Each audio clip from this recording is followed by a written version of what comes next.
Alors bonjour et bienvenue dans cette nouvelle vidéo avec quelques parties pédagogiques. J'ai décidé de ne plus les jouer en live pour notamment gagner du temps à la fois au montage et du temps aussi pour vous quelque part pour me concentrer uniquement sur les réflexions que j'ai eues pendant les parties. Voilà, donc comme toujours je joue des parties avec un compte pédagogique. Je joue uniquement des parties en amical, donc les personnes qui jouent contre moi ne perdent pas de points. Alors, j'avais ici les noirs. On joue donc contre un Canadien de 900 Elo. Et il a très bien joué l'ouverture. Je dois d'abord vous dire que j'étais épaté par son niveau dans l'ouverture. Moi, j'ai joué une carocane. La carocane, c'est cette structure de pion comme ceci, où l'idée générale est que si le pion prend là, eh bien, vous reprenez avec celui-là. Comme ça, vous gardez le pion au centre. Évidemment, les blancs auraient envie que moi je prenne ce pion-là pour ensuite pousser et reprendre du pion. Mais on ne veut pas faire ça, puisque l'idée c'est de garder nos pions centraux. Donc surtout, on ne prend pas ce pion-là. Par contre, on le protège, parce que s'il le prend, on le reprend. Et on a toujours nos deux pions centraux. Alors, il m'attaque une deuxième fois mon pion. Très bien. Je sors mon fou. Dans la carocane, on voit que ce fou, avec cette structure de pion, on voit que le fou peut être enfermé assez vite, c'est-à-dire qu'il n'a pas beaucoup d'avenir vraiment à l'aile dame, et donc on aime bien le sortir. Et généralement, la case, c'est celle-ci. Donc F5. Et alors on pousse le pion là pour ensuite pouvoir développer l'autre fou et éventuellement aussi le cavalier. Mon adversaire, alors c'est à ce moment-ci que mon adversaire commence à déroger au principe de l'ouverture. Et vous voyez qu'il fait un nouveau coup de pion. C'est le troisième. Probablement pour déjà attaquer à l'aile dame. Et ça, c'est sa première petite erreur. Ça, en soi, c'est pas encore une grave erreur, mais le problème, c'est qu'il va continuer. Alors là, j'échange un peu volontairement mon fou. Ce fou-là, j'ai pas trop envie de le garder là. Je sais que c'est mon bon fou, hein, puisque c'est mon fou de case noire, alors que mes pions sont sur case blanche. Mais ça me dérange pas ici de le faire. Je veux un peu supprimer ce bon fou. Et en plus, du coup, ça développe ma pièce. Donc vous voyez que lui a fait un coup de fou, deux coups de fou. Pour moi, un coup de fou et un coup de dame. Donc en fait, au final, en deux coups, moi, on a échangé les pièces, mais j'ai développé une pièce. Alors on verra qu'il va tout de suite me l'attaquer avec son pion. Pas mauvais en soi. Ça gagne quelque part un tempo tout en développant un pion. Mais j'ai pas de souci, j'avais anticipé à reculer ma dame et à garder cette belle diagonale qui va probablement donner sur le roc, en tout cas sur l'aile roi. Alors, ici, qu'est-ce qui se passe? Alors, vous voyez que de nouveau, les blancs jouent un coup de pion, au détriment de leur développement. Toujours pas roqué, et beaucoup de pièces non développées. Alors que moi, j'ai plus qu'un coup là, et un coup là, et puis ça. Donc moi, en trois coups, je vais pouvoir avoir terminé, ou presque, mon développement. Donc là, on voit déjà qu'on a un petit avantage de développement. Alors malgré tout, je fais ce petit coup-là parce que j'ai pas envie qu'il m'embête avec ceci. Je sais pas si c'était absolument nécessaire, mais je me suis dit, ok, je vais bloquer son attaque là, et comme ça, j'aurai pas d'ennui. Et je pourrais me concentrer sur la stratégie la plus importante quand vous arrivez en situation où l'adversaire ne prend pas la peine de roquer, et on voit qu'il fait de nouveau un coup de pion. C'est d'attaquer le centre le plus vite possible. Et l'avantage, c'est qu'il continue avec ses coups de pion et qu'il va ouvrir tout seul le centre. Je ne vais même pas devoir le forcer. Donc ça, c'est magnifique pour nous parce que quand on a comme ça une situation où ce roi reste au centre et on sent bien qu'il va rester au centre un peu longtemps puisqu'il va falloir plusieurs coups, et s'il va faire le grand roc, on voit bien que c'est quand même un peu risqué pour lui puisqu'il y a vraiment tout un espace là ouvert où on pourrait l'attaquer. Eh bien, on est content donc que lui pousse ses pions comme ça. Donc moi j'ai patiemment attendu, j'étais bien content s'il pousse là, c'est ce qui va se passer. Donc je continue mon développement, je ne vais pas tout de suite me ruer sur son attaque, enfin sur ses pions, je vais juste attendre. Ici, on est content, parce que en fait il nous donne un pion. Donc là ça fait partie, c'est sa première erreur, je vais dire, en dehors des erreurs stratégiques, c'est qu'il me donne un pion. Donc on calcule, et moi j'attaque 3 fois. Et derrière, il n'y a pas de coup qui pourrait... alors, il va y avoir des coups qui pourraient m'embêter ensuite, mais rien de grave. Donc, moi, je suis content. Pas vraiment de gagner un pion, bien sûr, mais c'est surtout d'ouvrir la position. Ici, on va ouvrir la position, on va enlever des pions sur son roc, et on va pouvoir du coup plus facilement s'infiltrer et l'attaquer. Donc on échange. Et ça, c'est une règle importante. Quand, comme ça, vous voulez absolument ouvrir un centre, c'est d'éliminer les pions. Et en plus, on va éliminer un deuxième pion, puisque ce pion est donné. Alors là, peut-être que j'aurais pu prendre du fou, mais je voulais pas qu'il me prenne mon fou. Donc je pense que c'est mieux le cavalier. Alors lui, de nouveau, il continue à jouer ses pions. Regardez-moi ça. Il n'a plus de pions ici. Tout est parti. Tout cet espace-là est très ouvert. Et moi, je vais commencer à pouvoir infiltrer mes pièces. Alors ici, en fait, ce que je me suis dit, c'est pas compliqué. Ici, mes pièces sont mobilisées. Et lui, il n'a que cette pièce-là de développer. Et donc, comme j'ai un pion d'avance et que j'ai une position, à mon sens, bien plus intéressante, je vais commencer à procéder à des échanges. Et là, je vais simplement prendre son cavalier pour faire un échange égal. Alors là, il me fait une double attaque, mais c'est pas vraiment un problème. Alors ici, j'ai fait un coup qui est franchement pas le meilleur. Je me suis simplement reculé. J'avais ici, j'ai réfléchi beaucoup d'ailleurs, je vois 1 minute à ce coup-là, alors que j'avais un meilleur coup. Je vous laisse un peu réfléchir à quel serait le meilleur coup de fou ici. D'après vous, ici, plutôt que de le reculer là, quel serait un meilleur coup? Alors je vous montre ce qu'il a fait. Regardez les deux pièces là. Et cette pièce-là, c'est ça que j'avais pas vu. Elle est protégée par mon cavalier. Donc je peux faire ça, qui gagne la tour. Alors vous allez me dire, oui, il y a un cavalier. Mais c'est juste un échange de cavalier, puisqu'on a déjà pris ce cavalier. Mais ensuite, je prends la tour. Sèche. Il ne peut pas me la reprendre. Il ne peut pas me faire des coups comme ça. Enfin, s'il fait, j'échange et je suis très content. Donc vous voyez comme l'ouverture d'une position avec beaucoup de pions avancés crée vraiment du danger en fait, crée des possibilités, crée des menaces pour vous, en l'occurrence ici les noirs. Ensuite, ben voilà, je me suis infiltré avec madame. Il y avait de nouveau peut-être moyen de faire mieux en poussant, en mettant le fou là, ça aurait quelque part forcé un échange. Voilà, j'aurais pu mieux jouer. J'avais quand même le temps qui s'avançait, il me reste 5,46, j'ai quand même envie de... Lui joue très vite, j'avais quand même envie d'aller un peu plus vite. Ce qui n'est pas toujours une bonne idée, hein, mais ici, bon voilà, j'étais un peu dans cet état d'esprit-là. Alors, moi je termine mon développement, ce cavalier, j'aurais pu commencer à de nouveau l'attaquer, à faire des trucs comme ça, mais je me suis dit, ok, je vais d'abord terminer un peu, à développer une pièce. Alors là, il me force à bouger madame, on est bien d'accord, donc lui il se développe, mais un cavalier un peu excentré, mais ok, il me fait une menace, pourquoi pas. Et c'est là que un simple coup de dame là permet d'attaquer cette tour, et par ailleurs d'avoir des possibilités d'infiltration à un moment donné par là, puisque j'ai aussi mon fou qui est là. Il l'a pas vu, il était préoccupé par continuer à m'attaquer, et donc je lui ai pris sa tour évidemment. Ça fait partie des choses importantes, c'est que quand vous êtes en situation, avant de jouer, c'est de toujours vérifier que toutes vos pièces sont protégées, qu'il n'y a pas de menace adverse. Et là, mon adversaire, regardez, joue très très vite, puisqu'il a joué ce coup-là en tempo, quasiment. Il y a de l'incrément, mais il a joué en 12 secondes. Donc il a tout simplement pas vu que sa tour était en prise. Je l'ai prise. Et ici, mon idée a simplement été de grappiller tout ce qui était possible. Parce que j'ai pas vu... Le problème que j'ai, c'est que mes tours sont loin d'être actives. J'aurais pu aussi attendre et activer plus mes tours, mais je me suis dit, je vais profiter de ma situation pour continuer à lui faire des menaces et d'échanger les pièces. Parce qu'avec plus 7, si on continue à échanger les pièces, je vais me retrouver en finale où ça sera gagné très facilement. Donc quand vous avez un avantage de matériel ou même positionnel, mais surtout de matériel, vous pouvez continuer à l'accentuer. Ou en tout cas à la maintenir au même niveau en faisant des échanges égaux. Donc là, j'ai une double attaque très simple, comme ceci.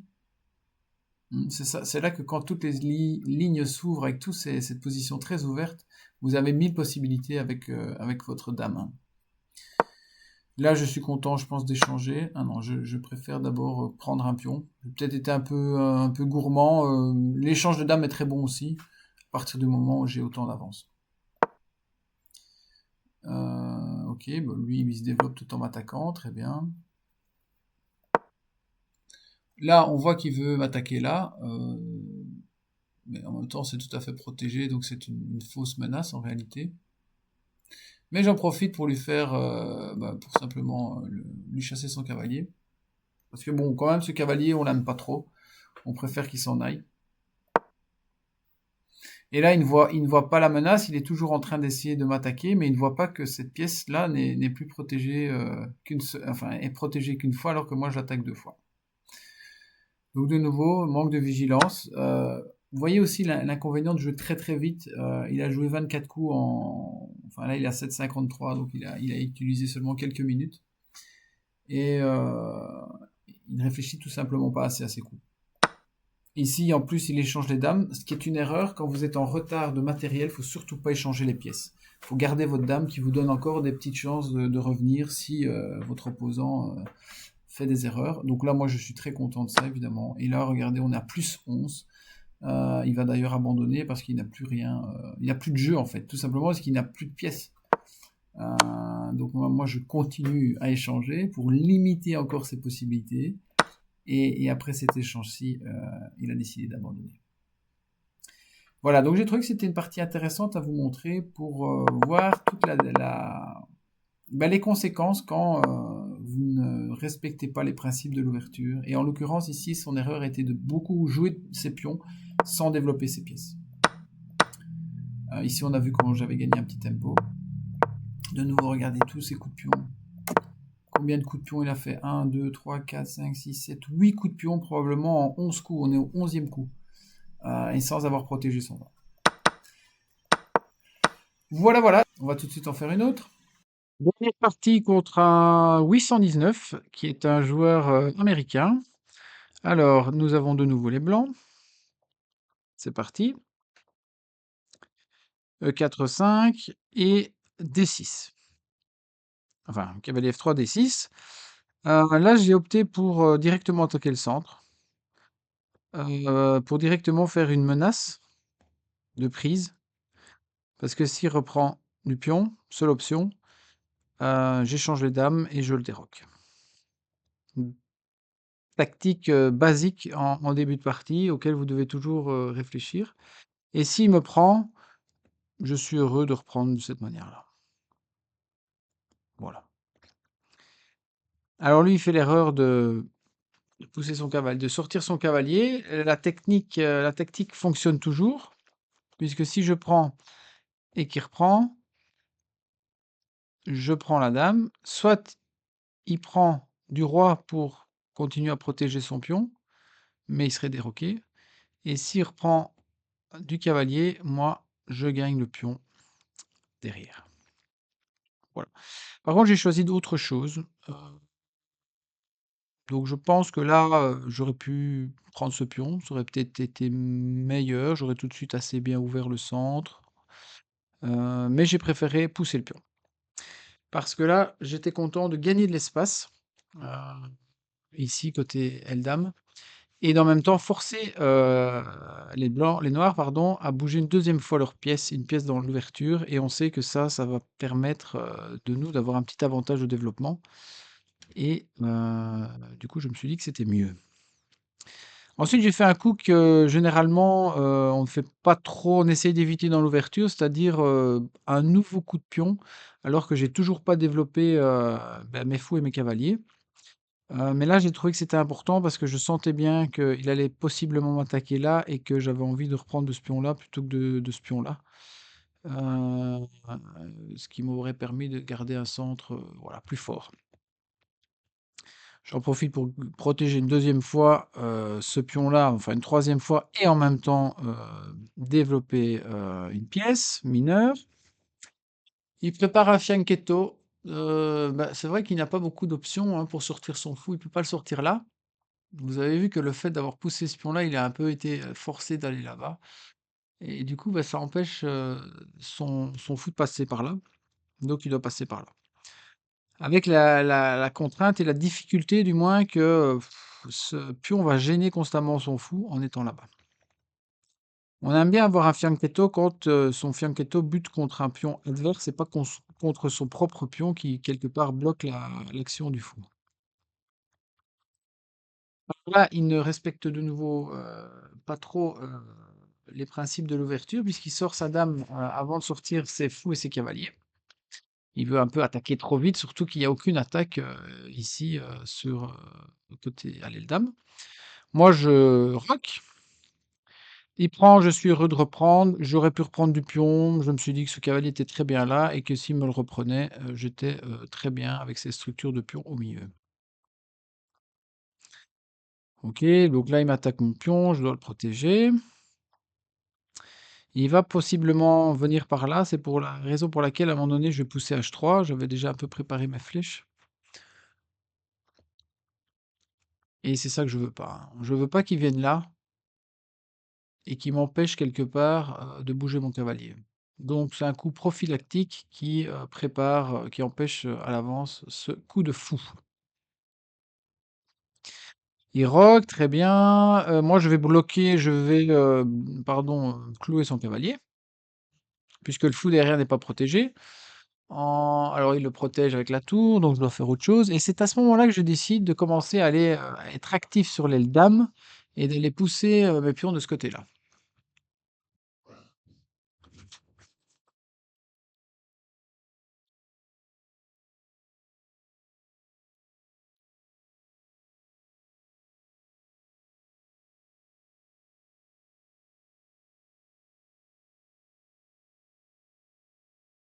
Ici, je suis content de commencer à pouvoir, bouger sur l'aile dame et donc je prépare la poussée du pion ici pour chasser sa dame et commencer à gagner de l'espace. Donc quand vous êtes comme ça dans des situations en milieu de partie, vous ne savez pas trop où jouer, généralement les pions vous indiquent un peu où il faut aller, quoi. Donc ici, mes pions dressent une ligne vers là-bas et donc mon jeu est plutôt à l'aile dame. Pour les noirs, il est plutôt à l'aile roi. Ça, c'est une idée possible, à avoir quand, en milieu de partie, vous ne savez pas trop quoi faire. Moi, j'en profite ici et les 3 prochains coups sont intéressants parce qu'ils vont chaque fois me permettre de me développer tout en, empêchant l'adversaire de se développer. Parce qu'ici, il a mal joué, parce qu'il a pris beaucoup de temps pour déplacer sa dame et chaque fois d'une case et regardez, il va là, puis moi je le chasse avec mon fou, je replace bien mon fou quand même parce que là-bas, il n'avait plus beaucoup d'utilité. Il redéplace une troisième fois et enfin une 2e fois et une troisième fois. On remarque que si dès le premier coup, ici, il avait été là, eh ben, il aurait perdu moins de temps en fait. Donc on voit ici comment on peut gagner, un temps, 3 temps ou au moins 2 temps sur l'adversaire, mais pour moi 3, 1, 2, 3 et lui n'a fait que bouger la même pièce, en plus pour la ramener là, où, ben, elle est pas très active. Moi je continue mon avancée à l'aile dame, on remarquera ici que, ici, les noirs vont prendre la tour. Elles ont mis 2 temps pour la prendre, donc 1, 2. Et moi, je vais juste reprendre. Donc de nouveau, on gagne un peu de temps sur l'adversaire. C'est des petites choses, hein, c'est pas décisif, mais c'est des petites choses qui, en s'accumulant, font que, à mon sens, les blancs sont mieux. Alors, bah, là, il m'attaque mon pion. J'ai préféré aller avec la dame qu'avec le fou, parce que j'avais pas envie de ce fou dans cette, colonne et je voulais peut-être ramener mon autre tour par là. Bon, il joue à l'aile roi. Bah, il faut reconnaître qu'à l'aile dame, il n'y a pas grand-chose. Oh, il aurait peut-être pu pousser, peut-être. Donc moi, je prends possession de la colonne. Alors là, bah, il fait clairement une erreur puisqu'il me donne un pion. Ça fait partie des erreurs jusque 1000 points Elo que les adversaires font. C'est donner une pièce ou un pion. Ben, il aura fallu quand même attendre 22 coups pour gagner un pion, même si on a vu que dans l'ouverture, il était possible que j'en gagne un. Donc Donc voilà, c'est quand même un bon joueur, puisqu'il est quand même, il a tenu longtemps et j'ai plus profité sur des éléments plus stratégiques, de positionnement, d'espace. Par contre là, le pion, je le prends évidemment et je suis bien content de pouvoir, un peu débloquer la situation de ce côté-là. Ça s'ouvre vraiment là-bas pour moi aussi à un moment donné.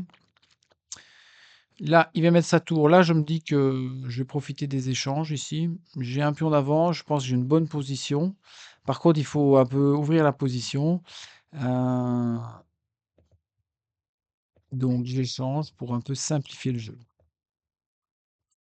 Et là, on me dit, bah, maintenant qu'il y a de l'espace à l'aile droit, on va viser des deux côtés. Je continue à protéger là, mais j'ai un œil là-bas. Et aussi, on remarquera que cette case-là est faible. Donc on imagine que si j'ai madame là ou là, on a une menace très forte ici, qui est en fait une menace de mat, parce que s'il va là ensuite, on peut menacer de mat s'il y a plus cavalier, hein. Alors ici, ben voilà, il y a déjà la réponse à ce problème. Les noirs poussent le pion et on arrive sur une tactique importante, jusque 1000 elo et au-delà surtout, c'est l'enfermement de pièces. Sa dame n'a plus de case en fait. Puisque là, elle ne peut plus aller. Ce pion empêche la dame de reculer. Et donc là où elle peut partir, c'est par ici. Et donc j'ai profité de cette situation pour bah, simplement l'enfermer et la gagner. Donc ça fait partie des choses auxquelles vous devez être attentif. Vous connaissez bien sûr la double attaque et l'attaque à la découverte. C'est des thèmes assez classiques jusqu'à 800 points LO. L'enfermement de pièces, ça vient un peu après. Généralement, c'est des choses qu'on étudie plus tard, comme la suppression du défenseur. Et ben voilà. Quand vous êtes conscient de l'existence de ce genre de tactique, c'est bien de l'observer, de la chercher. Et ici, en fait, comment vous pouvez observer qu'il y a un enfermement de pièces qui se prépare, c'est quand, bah, c'est souvent avec une dame que ça se passe, ça peut être aussi avec une tour. C'est quand il y a encore beaucoup de pièces sur l'échiquier et qu'elle est sur un coin de l'échiquier ou bien au centre où il y a plus beaucoup de cases de fuite. Donc quand il y a encore pas mal de pièces. Et donc évidemment ici, ça nous fait gagner la partie. Et mon idée ici est d'absolument ouvrir à fond la position. Ou bien j'aurais pu aussi m'introduire sur cette colonne-là. J'y ai pas pensé, j'avoue. Moi, j'ai vu ce mat là assez vite à un moment donné. Je me dis là, il y a une menace possible. On va ouvrir toute la position ici et ça va me donner des possibilités. Voilà. Vous voyez, comme là, il prend. Et du coup, eh bien, ça crée tout de suite la menace de mat là. Tout de suite, au prochain coup. Il ne l'a pas vu. Et là, il pense simplement que son cavalier est attaqué, sans voir qu'il y a probablement la menace. Et donc, il prend mon pion en se disant qu'il attaque ma dame. Mais évidemment, ça ne suffit pas. Et ça se termine comme ça. J'espère que ça vous a plu. N'hésitez pas à faire des commentaires dans la vidéo. Est-ce que vous avez aimé? Est-ce que vous avez moins aimé? Qu'est-ce que je peux changer éventuellement dans les prochaines vidéos? S'il y a des choses que vous voulez que j'aborde pas généralement, et cetera. J'aime bien avoir du feedback, donc n'hésitez pas. L'idée, c'est que ce soit win-win pour moi, pour vous. Heu et n'hésitez pas à vous abonner si vous ne l'êtes pas encore pour être tout de suite au courant de toutes mes vidéos. J'essaie d'en publier une fois par semaine. Voilà, donc en résumé, la dernière partie, donc le petit coup tactique ici, si vous pouvez empêcher l'adversaire de se développer normalement et donc de respecter les principes de l'ouverture, pourquoi pas le faire en fait? Vous retardez son développement et là, il y a ici aussi dans cette partie le concept d'espace. On gagne de l'espace par, ces pions mis sur cette cinquième rangée et on voit que moi je joue sur 5 rangées alors que lui, il joue sur 3 rangées. Donc j'ai beaucoup plus d'espace que lui. Ça, c'est une notion très importante, au plus vous allez monter en elo. Notion importante à essayer de maîtriser. Ensuite, bah, voilà, l'idée d'aller jouer à l'aile dame, en milieu de partie quand on ne sait pas où jouer pour les noirs, c'est plutôt jouer à l'aile roi et voilà, tentative de clouage, essayer de trouver des tactiques. Ici, se développer tout en attaquant l'adversaire, heu et on gagne du temps. On gagne du temps et donc on améliore notre position, quoi et voilà, on arrive tout doucement, à l'enfermement de pièces. Voilà, c'est tout pour aujourd'hui, j'espère que ça vous a plu et à une prochaine.